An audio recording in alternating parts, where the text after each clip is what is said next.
आज दूसरा दिन ब्रह्मचारिणी माता का। ब्रह्मचारिणी माता का आज का जो श्रृंगार है वो आप सब जानते हैं, पढ़ते होंगे, लिखते होंगे, सुनते होंगे।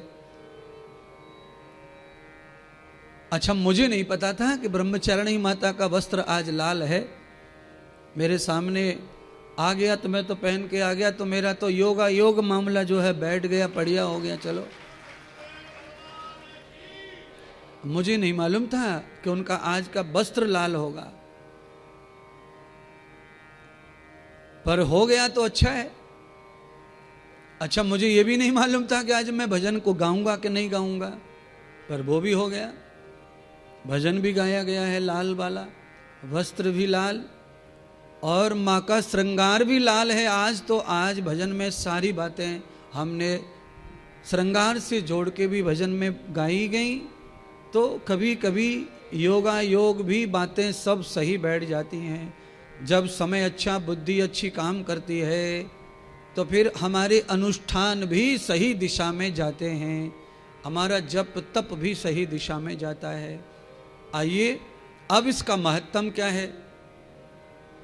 द्वितीय दिन की नवरात्रि का व्रत ज्यादातर कौरी कन्याओं को करना चाहिए या सुहागन स्त्रियों को करना चाहिए।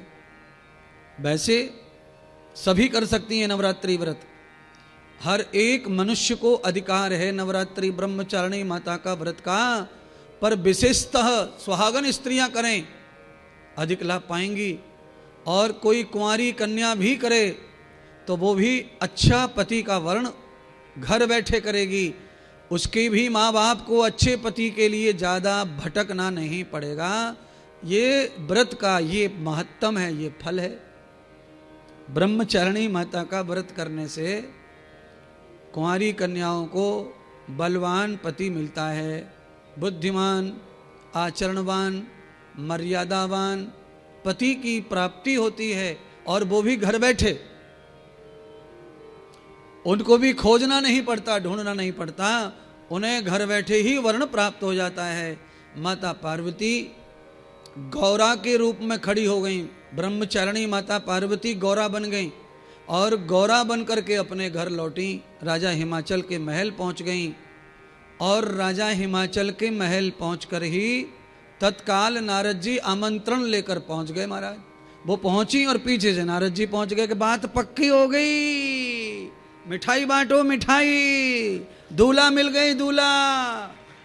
अरे महाराज, अनुष्ठान में ये शक्ति है कि जो काम बन नहीं रहा था, सालों से बिगड़ रहा था, और अनुष्ठान जब हम स्वयं ही कर लें बिना पंडित जी के, तो अनुष्ठान 100% हमारे लिए फलदायी बनता है। 100%। अगर पंडित के द्वारा हम करते हैं तो उसमें कम ज़्यादा हो सकता है। पंडित की श्रद्धा क्या है, पंडित का उच्चारण कैसा है, पंडित की तपस्या कैसी है, पंडित गुटखा खा रहा है कि नहीं, पंडित झूठ बोलता है कि नहीं, विद्वान का क्या करैक्टर है, उस आधार पर भी फल मिलता है, ये ध्यान रखना है। पर हम स्वयं जब साधना में उतर पड़ते हैं तो फल में फिर कोई चांस बिगड़ने का रहता, एकदम ठोस माल।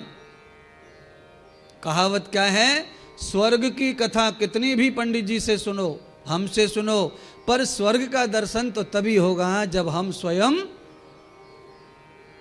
स्वयं मरेंगे। बिना मरे स्वर्ग का दर्शन नहीं होता। इसीलिए आप जब स्वयं तप, जब ध्यान साधना करेंगे, आचरण करेंगे, तब आपको ब्रह्मचर्य की शक्ति का पता चलेगा। केवल कथा सुनने से कुछ ज़्यादा फील होता नहीं है। आहा, ब्रह्मचर्य की शक्ति का पता ही तब चलता है जब कोई करे।